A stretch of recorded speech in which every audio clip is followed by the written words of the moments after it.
Howdy howdy, my name is Jerry and today in Destiny I'm going to be showing you my stasis build for PvE activities, mainly in endgame as well. It really honestly just depends, but let's take a look at it for right now. So let's open up our stasis subclass. For this build is specifically designed for recovery, overshield, super, and ability spam.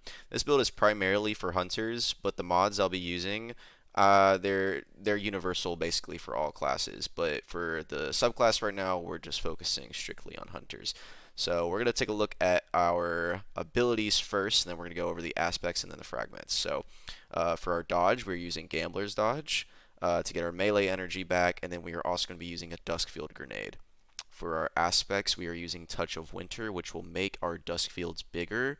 And then we are also going to be using Grim Harvest. When we kill slowed or frozen combatants, we will create stasis shards. Stasis shards, not stasis shards. Basically, stasis shards are going to be the main aspect of this build. It's mainly the biggest thing with this build. So stasis shards are going to be the primary focus for this build. Our fragments, we are using Whisper of Rhyme, Whisper of Bonds, Whisper of Chains, Conduction, and Whisper of Torment. With Whisper of Rhyme, we are granted a overshield with our stasis shards.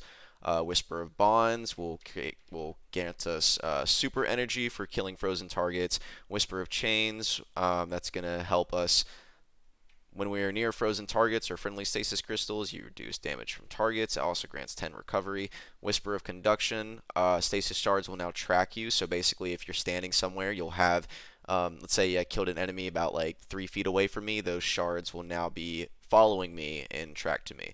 And then we have Whisper of Torment, which will grant us grenade energy every time we take damage from targets. So for the weapon of choice I'm using for this build, we are using Ager's Scepter. Basically what Ager's Scepter is going to help us with is this weapon will basically freeze groups of targets, and once they shatter, we'll create even more stasis shards. This weapon makes it very easy to create shards, and it's honestly the best weapon I can find for this build. I enjoy using it, and I truly think that Ager's Scepter really puts this build all into piece. So for our secondary, we are using the IKELOS SMG with Volt Shot and Threat Detector. You don't necessarily need Threat Detector. That's just the random roll that I got. But you want to find an SMG with Volt Shot. The IKELOS with Volt Shot really will make this build as powerful as it can be. Especially when we are using Mask of Bacchus, and I'll get to that in a minute. But Volt Shot really ties up a different element to this build. It makes this build a little bit more unique than just a regular stasis build. And then lastly, just for a heavy weapon, we're using a Cataclysmic with 4 times and Bait and Switch. For our armor and mods, like I said with the Mask of Bacchus, let's take a look at that. So for the Mask of Bacchus, we are using the Stasis Siphon, and we are using Supreme Wellmaker. When we when we cast our super, we basically create 3 elemental wells near you. Basically, those wells, what they're going to do is help recharge your ability energy and your super energy. So the main reason why we're using the Mask of Bacchus is this light shift ability. Basically, when you do your stasis dodge, you get a longer, more elevated dodge, but also when you do dodge, you get this ability called Light Shift. What this ability does, it increases damage bonus to all arc weapons for a short period of time. With IKELOS SMG Volt Shot, with that dodge, with Light Shift, we are basically granted a huge DPS buff on this little submachine gun with Volt Shot, and it really makes it easier for ad control.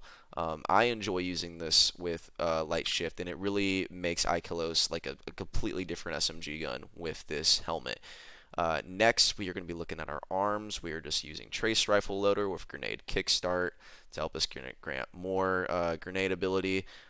For our chest plate, we are using Elemental Shards. What Elemental Shards will do, and now after Elemental Shards grant us ability energy, and it also grants us an overshield. But that ability energy is only for melee. But with this mod, we get the stasis shards now count as stasis elemental wells. So now we are getting ability energy for everything: super, grenade, melee, dodge, not just focused on melee. So it's focusing now on 3 different things. Minus just strictly melee, it's now strictly all of it. So I'm getting my abilities way faster than before, and it really, like, this mod is amazing. Supreme Weltmaker and Elemental Shards, are absolutely amazing. I truly, truly love this mod. So for the legs, we are just using Orbs of Restoration and Well of Restoration. Basically, when we pick up Stasis Elemental Wells or we pick up Orbs of Power, we are granted ability energy for our least amount of energy to any of our abilities. So if my dodge is the lowest one, if I pick up an Orb of Power or an Elemental Well that matches my subclass, my dodge will now start to recharge. And then lastly, for our cloak, we are using Advanced Scouts, Lord Kelvin's, and Elemental Time Dilation. Elemental Time Dilation, what that's going to do is our only time-gated ability for our Stasis build is our Overshield. So now, basically what we can do is our Overshield now has an increased duration. So now we have a longer Overshield because of this mod. If multiple copies stack on each other, then we can have even a longer Overshield. So since like I said before, since our overshield is the only one that's time gated, this mod is the only thing that applies to that. So we are now granting a longer overshield. I'll have some gameplay footage in the back for you as well to kind of kick.